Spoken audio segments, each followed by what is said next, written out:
Assalamualaikum warahmatullahi wabarakatuh. Perkenalkan, kami dari kelompok 11 dari kelas PIM yang beranggotakan Muhammad Nur Hanif, Nuris Anikatul Azizah, dan saya Novita Yutari. Nah, di sini kami akan memenuhi tugas makalah dari Bu Zeni Murtafiati Mizani MPDI dari mata kuliah Sejarah Pendidikan Islam di Indonesia. Di sini kami akan membahas tentang pesantren. Di sini saya akan membahas yang pertama, yaitu pengertian pesantren dan bagaimana asal-usul pesantren, pertumbuhan dan perkembangannya. Pertama, pengertian pesantren. Apa sih pesantren itu? Pesantren itu berasal dari kata santri dengan mendapat awalnya pe dan akhirat an. Kata tersebut mengandung arti asrama, tempat tinggal atau tempat murid-murid belajar, mengaji dan sebagainya. Nah, kata pesantren itu digunakan dalam bahasa sehari-hari dengan tambahan kata pondok menjadi pondok pesantren. Ditinjau dari segi bahasa, kata pondok dengan kata pesantren itu tidak ada perbedaan yang mendasar pada keduanya. Nah, dalam pemahaman masyarakat Indonesia dapat diartikan sebagai tempat berlangsungnya suatu pendidikan agama Islam yang telah melembaga sejak zaman dahulu. Jadi pada hakikatnya pondok pesantren itu merupakan lembaga pendidikan agama Islam. Yang kedua yaitu asal-usul pesantren dan pertumbuhan dan perkembangannya. Asal-usul pesantren itu, pertama itu pondok pesantren pada masa permulaan. Pesantren pada awalnya didirikan atas dasar kesadaran akan kewajiban dakwah Islamiyah, yaitu menyebarkan dan mengembangkan ajaran Islam serta mencetak para ulama dan dai. Pesantren sebagai alat Islami memadukan tiga unsur pendidikan, yaitu ibadah untuk menanamkan iman, tablik untuk menyebarkan ilmu, dan amal untuk mewujudkan kegiatan kemasyarakat dalam kehidupan sehari-hari. Asal-usul pesantren biasanya diawali dengan bermulanya seorang kiai berkelana dalam menyiarkan agama Islam, yaitu diikuti 1-2 orang santri yang bertindak sebagai orang yang belajar ilmu kepadanya. Terkadang kiai berhenti untuk menetap pada suatu tempat atau sebuah desa, kemudian mengadakan pengajian pada suatu atau 2 desa. Selanjutnya didatangilah penduduk desa yang ingin mengaji padanya. Selama jumlah santrinya masih sedikit, mereka tinggal di rumah kiai. Mereka diajari kiai siang malam dengan tata tertib dan kehidupan sehari-hari yang berlaku, baik beribadah, belajar, bekerja, dan kegiatan kesenian tersebut. Setelah jumlah santri bertambah banyak, tidak tertampung di rumah kiai, maka mereka bersama-sama mendirikan pondok atau asrama. Kemudian yaitu pondok pesantren pada masa penjajahan. Pada masa penjajahan Belanda, pesantren merupakan lembaga pendidikan yang paling banyak berhubungan dengan rakyat. Pesantren itu menyatu dengan kehidupan mereka. Pada saat itu pesantren merupakan alternatif lembaga pendidikan bagi masyarakat. Hal ini menimbulkan kekhawatiran pada pemerintahan Belanda. Mereka takut perkembangan dan kedudukan pesantren itu bisa menggoyahkan kekuasaan Belanda pada saat itu. Kemudian yaitu pondok pesantren pada masa kemerdekaan. Sejak awal kehadirannya, pondok pesantren itu mampu menyesuaikan diri dengan masyarakat.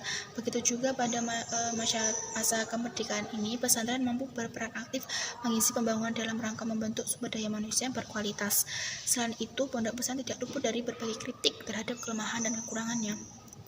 Pertama, pada awal pendidikan, pesantren menjadi lembaga pendidikan yang statis dan tertutup. Dalam rangka menjawab tantangan zaman, sebagian pesantren itu merubah atau membenahi diri dengan mengadakan perubahan-perubahan dan membuat mereka menjadi lebih modern kembali. Selanjutnya itu pertumbuhan dan perkembangan pesantren. Dalam pertumbuhan dan perkembangannya, pesantren itu dibagi menjadi 2, yaitu kuantitatif atau jumlah, dan dari sisi kualitatif atau kurikulum. Pertumbuhan dan perkembangan dari sisi kuantitatif atau jumlah itu, pesantren untuk pertama kali itu berdiri pada masa Wali Songo, Syekh Malik Ibrahim atau lebih dikenal dengan Syekh Maghribi, dianggap pendiri pesantren yang pertama di tanah Jawa. Pada periode berikutnya, setelah periode masa Wali, berdirinya pondok pesantren tidak lepas dari seorang kiai. Perkembangan lembaga pendidikan Islam tersebut banyak dibantu oleh pesantren kerajaan. Pada waktu itu, di berbagai daerah Indonesia tumbuh kerajaan-kerajaan Islam di Pasai, kerajaan Islam Darussalam, dan lain-lainnya di Sumatera, kerajaan Islam Demak, Banten, Pajang, dan kerajaan Islam Mataram di Jawa. Selanjutnya itu pertumbuhan dan perkembangan dari sisi kualitatif atau kurikulum. Itu dapat dipolakan menjadi 5, yaitu pola pertama, materi pelajaran yang dikemukakan di pesantren itu adalah pelajaran agama yang bersumber dari kitab-kitab klasik, metode penyampaian dakwah, wetonan, dan sorokan. tidak memakai sistem klasikal, santri dinilai dan diukur berdasarkan kitab yang mereka baca. Selanjutnya itu pada pola kedua, pola ini hampir sama dengan pola pertama di atas, hanya saja pola 2 itu proses belajar mengajar dirasakan secara klasikal dan non klasikal, juga didirikan keterampilan dan pendidikan umum. Selanjutnya itu pola ketiga, itu pada pola materi pelajaran lebih dilengkapi dengan mata pelajaran umum dan ditambah pula dengan memberikan aneka macam pendidikan lainnya seperti keterampilan, kepramukaan, olahraga, kesenian, dan pendidikan berorganisasi dan sebagainya, telah melakukan program pengembangan masyarakat. Selanjutnya itu pola keempat, pola ini menitik beratkan pelajaran keterampilan di samping pelajaran agama. Keterampilan ditujukan untuk bekal kehidupan bagi seorang santri setelah tamat dari pesantren. Ini keterampilan yang diajarkan adalah pertanian, pertukaran, dan peternakan. Dan selanjutnya itu pola kelima. Pada pola ini materi yang diajarkan di pesantren adalah sebagai berikut: mengajarkan kitab-kitab klasik, madrasah. Terus keterampilan ini juga diartikan sebagai bentuk kegiatan keterampilan sekolah umum dan perguruan tinggi pada beberapa pesantren yang tergolong pesantren yang besar gitu ya. Pertumbuhan perkembangan pesantren dapat dari segi sarana fisik maupun dari segi materi pelajaran diajarkan. Demikian presentasi dari saya dan akan dilanjutkan oleh teman saya. Terima kasih. Assalamualaikum warahmatullahi wabarakatuh. Perkenalkan, nama saya Nuris Anikotul Azizah dengan nomor induk mahasiswa 201190434 dari kelas PAIM. Nah, di sini saya akan membahas poin C, karakteristik pesantren terlebih dahulu. Karakteristik corak khas pesantren khususnya di Indonesia sebagai lembaga pendidikan Islam dibandingkan dengan sistem pendidikan pada umumnya mempunyai karakteristik yang menonjol. Antara lain, poin A, memakai sistem tradisional yang mempunyai kebebasan penuh dibanding dengan sekolah modern, sehingga terjadi hubungan dua arah antara santri dengan kiai. Poin B, kehidupan di pesantren menampilkan semangat demokrasi karena mereka praktis bekerja sama mengatasi problem non-kurikuler mereka. Poin C, sistem pondok pesantren menggunakan kesederhanaan, idealisme, persaudaraan, persamaan, rasa percaya diri, dan keberanian. Di samping itu, adanya pondok tempat kiai bersama santrinya, adanya masjid tempat kegiatan belajar mengajar, adanya santri dan kiai merupakan tokoh sentral dalam pesantren yang memberi pengajaran dan kitab-kitab Islam klasik. Untuk poin D, kurikulum dan metode pesantren. Nah, di sini saya hanya akan mempresentasikan kurikulum pesantren. Poin A, kurikulum. Pendidikan pesantren di Indonesia pada saat ini sama sekali belum terstandarisasi secara kurikulum. Ini berarti bahwa setiap pesantren mempunyai kemandirian sendiri untuk menerapkan kurikulum dan mata pelajaran yang sesuai dengan aliran agama Islam yang mereka ikuti. Sehingga ada pesantren yang menerapkan kurikulum Depdiknas atau Departemen Pendidikan Nasional dengan menerapkan juga kurikulum agama atau dikenal dengan istilah pesantren modern. Kemudian ada pesantren yang hanya ingin memfokuskan pada kurikulum ilmu agama Islam atau dikenal dengan istilah pesantren tradisional ataupun dalam masa sekarang ini dikenal dengan istilah pesantren salafiyah, yang berarti bahwa tingkat keanekaragaman di Indonesia tidak terbatasi. Madrasah atau sekolah yang diselenggarakan di pondok pesantren menggunakan kurikulum yang sama dengan kurikulum di madrasah atau sekolah lain yang telah dibakukan oleh Kementerian Agama dan Kementerian Pendidikan Kebudayaan. Lembaga pendidikan formal lain yang diselenggarakan oleh pondok pesantren selain madrasah dan sekolah, kurikulumnya disusun oleh penyelenggara atau pondok pesantren yang bersangkutan. Berbeda dengan pesantren khalafiyah, pada pesantren salafiyah tidak dikenal dengan kurikulum dalam pengertian seperti kurikulum pada pendidikan formal. Kurikulum pada pesantren salafiyah disebut manhaj, yang dapat diartikan sebagai arah pembelajaran tertentu. Manhaj pada pondok pesantren salafiyah ini tidak dalam bentuk jabaran silabus, tetapi berupa funun, kitab-kitab yang diajarkan kepada santri. Dalam pembelajaran yang diberikan kepada santri, pondok pesantren menggunakan manhaj dalam bentuk jenis kitab-kitab tertentu dalam cabang ilmu tertentu. Kitab ini harus dipelajari sampai tuntas sebelum naik pada jenjang ke kitab lain yang lebih tinggi tingkat kesulitannya. Dengan demikian, masa tamat program pembelajaran tidak diukur dengan satuan waktu.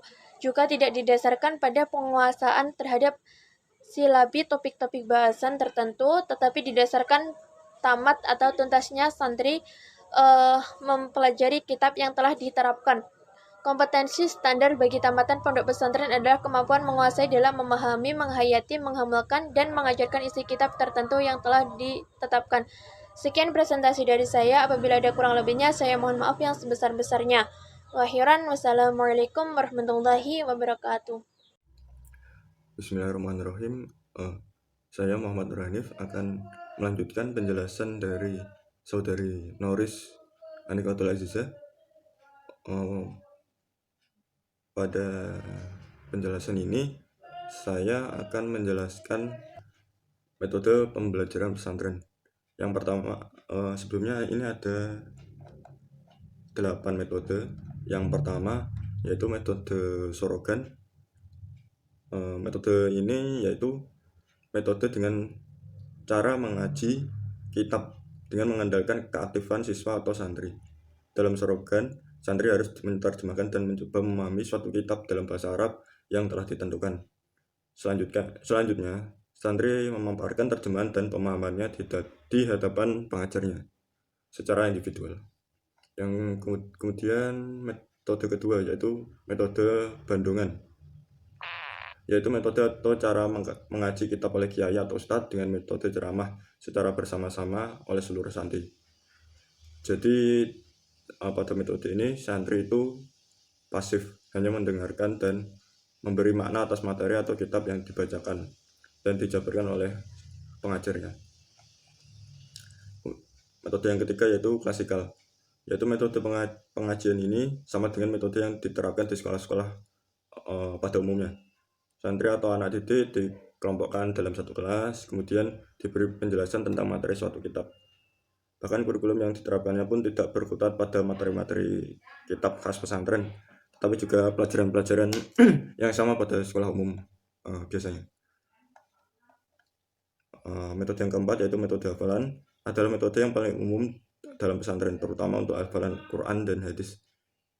Metode kelima yaitu metode kilatan atau secara cepat, yaitu program pengajian yang melaksanakan beberapa kitab agama dalam waktu cepat untuk keperluan memperbanyak referensi sebelum pada waktunya didalami lebih lanjut. Keenam, metode muzakarah, pertemuan keilmuan untuk menghimpun dan mengkaji berbagai pendapat yang kesimpulannya bermuatkan pilihan sikap para peserta atau arahan bagi masyarakat. Yang ketujuh, metode musyawarah, merupakan suatu forum untuk saling bertukar pikiran dan argumentasi guna mendapatkan hasil yang terbaik menjadi kesepakatan bersama. Yang terakhir, metode mutolaah, bermakna meninjau kembali pemahaman atas teks setelah bergumul dalam kehidupan nyata di masyarakat. Ya, baik. Terima kasih. Itu saja sedikit penjelasan dari kelompok kami. Kurang lebihnya mohon maaf. Akhiran, wassalamualaikum warahmatullahi wabarakatuh.